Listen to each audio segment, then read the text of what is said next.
Cool. Well, I must say, it's a pleasure you cannot measure. The pleasure's all mine. Pure motivation, baby. I mean, you're an absolute legend. I can't believe I'm sat in front of you. It's incredible. Thank you. How do you feel when people say that kind of thing to you? It's crazy because I'm still playing. I'm still enjoying the life. And for people to say that, it just, it lets me know that I'm appreciated, that I'm loved. And I love to give back the love. I love to be a reflection of what people give me. Love that. So what am I calling you? What's anyone allowed to call you? Mr. Dog? You can call me whatever you want, baby. Cool. Whatever you like. Cool. I mean, my surname's Jones, so I could call you Mr. Jones, couldn't I? Hey, Mrs. Jones? Yeah. It was a great record back in the days called Me and Mrs. Jones. It was a good one. Yeah, it was awesome. I had to congratulate you because did you know that the word shizzle is in the official Scrabble dictionary? Oh, it made it? Yeah. And who are they giving credit for? This week it made it, and you are credited, my friend. Oh, wow. Can y'all believe that? I made it to the Scrabble Dabble board, baby. I mean, that is... A dibble dabble do, a Scrabble board for you. I mean, the Grammys and the kind of things like the awards, hello. The Brits have honoured you with a Scrabble word. Now that is so beautiful. So to all of my fans in the British Kingdom, the Colombian Kingdom, the Kingdom of Love, the people that love me and love me back, I love you. Thank you so much. The pleasure's all mine. Yeah, I feel it. I've got to talk about the album because you're back, you're smashing it in your face. Love it. It's called Bush. Now, is it because you love gardening or because you've got a favourite president in the US? I think it's all of the above, plus the bush that she has, and the bush outside in my backyard. I mean, it's just so much.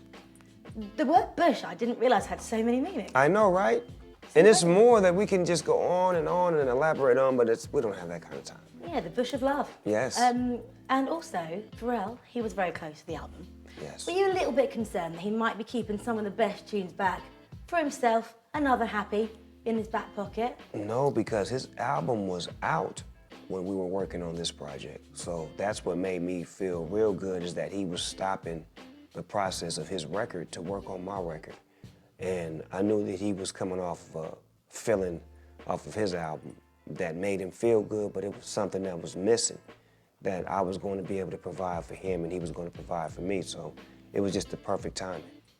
What's he like as a guy? Because he's too nice, isn't he? Well, he's just a fun, nice, loving, caring, brotherly kind of guy, like to where it's hard to get mad at him, you know what I'm saying? But we clash from time to time, but it's just, he's such a nice spirited guy, it's hard to get mad at him. And when you get mad, do you like going through a rap battle and stuff? No, it's more about studio situations. If it's something that I felt like I did a great job and he's like, that's not good enough, then it makes me mad that it's not good enough for him, but then I have to go back to redo it to make it great enough for him. And then once I finally reach that point, then it's a perfect marriage again, we back on. So were there crosswords? Did you F and Jeff of each other? No, he won't allow that. Like, the minute I go there, he'll just tone it down. He don't match me. Like, if I do go there, he will never just, okay, well, mother, he don't match me back. He'll say, well, hey, you're right, and I end up saying, damn, I can't even, I'm sorry. You didn't give him any of this? Oh, no, never that. You don't do the gesticulation, no? No hand movements, no knock, no neck, none of that. We just straight to the whoop-wop, to the point, get it done. And you don't like do it rhyming like slang, like don't messy with me, I can't do it. It can get messy sometimes. Sometimes it comes out that way. Sometimes it flow, you know what I mean? But in the meantime, in between time, it's just a natural conversation. Love it. Conversation beats demonstration all day, right? Or is it your demonstration beating your conversation? Absolutely. Don't know what just happened there. With Pharrell, he was always like amazingly good and everyone knew him. But then suddenly, with Happy, he just exploded. What do you think the secret is to that? A great record. A record that the whole world could identify with. Who doesn't want to be happy? Who doesn't enjoy being happy? And even when you're down, you dream of being happy. It was the perfect record for the perfect moment, and it was the perfect guy who made the record because he's a happy guy. And just to put a perspective on it, he's been making hit records. That's just the first record that the world was able to gravitate to. I love that. I love him. So with you, you've been in the industry for a while. What do you reckon is the best song you've ever written? The best song I've ever written? I haven't written it yet. That is the coolest answer. You couldn't get any cooler than that. You're the coolest cat in the cattery. And with music, do you think it's getting better, or do you think you can't beat what we've had? I believe it can always get better, but I do know that some music is timeless and will never be outdone or never be lost. Some music that I listened to from back in the 60s, 70s, 80s, it feels better than the music right now. And it's just because it takes me back to when I was a kid and when I was growing up, and certain emotions and spirits that I remember seeing. And I know that's the same feeling that these kids are getting now from the music that they're growing up to. So I definitely know it's going to get better. It's a long way from where it started, and I love to how it's traveling, how music is universal now, where I can go to countries who don't speak English and my music breaks through, and we become family because of the music. And I know that music is only going to continue to grow like that annually.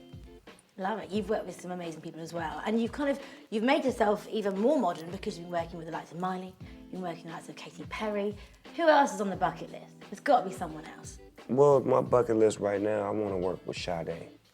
I would love to do a record with her. I've always been a fan of hers. And, she's the #1 artist that I would love to work with. And how do you go about that? Is it a tweet? Is it a WhatsApp? Is it a call? It's a star in the sky that has to meet the Milky Way. And then those planets come together and they form a musical, magical love atmosphere that says, yes, I'll do it. There's a song there. It's a song. That's a song.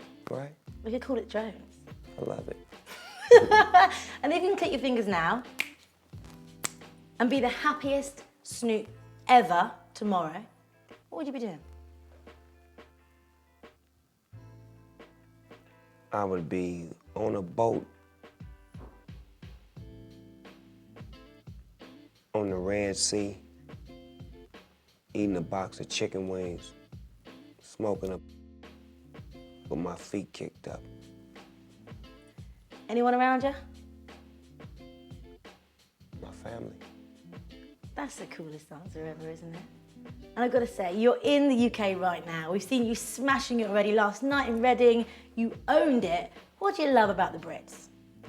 The people, y'all spirit. Like, I remember when I first came over here with me, Dr. Dre, Shabba Ranks, and it was one of the best shows I ever did in my life. And I was new back then, I was young. But the people, they love Snoop Dogg so much, and it just made me feel like I gotta keep coming here. So I kept coming back and forth here for like 13 years straight. I would at least do 7 to 8 shows. Brixton Academy, Wembley Arena, the Live Aid, Glastonbury. I just was doing everything that was about y'all, to the point to where I started coming and people were saying, Snoop, you're a legend, you're a legend.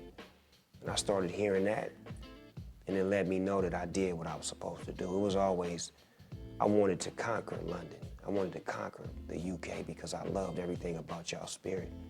And I felt like y'all loved me, so I wanted to grow with y'all, and we grew together. And that's why we're here where we at. And that's the best English accent I've ever heard. For real? You owned that. Virtual high five. Give me a little bit. I touched him. And if you were to meet the Queen, if Liz were to stroll on in here, corgi by her side, what do you say to her? All hail the Queen. It's been my honor and my pleasure to be in your presence.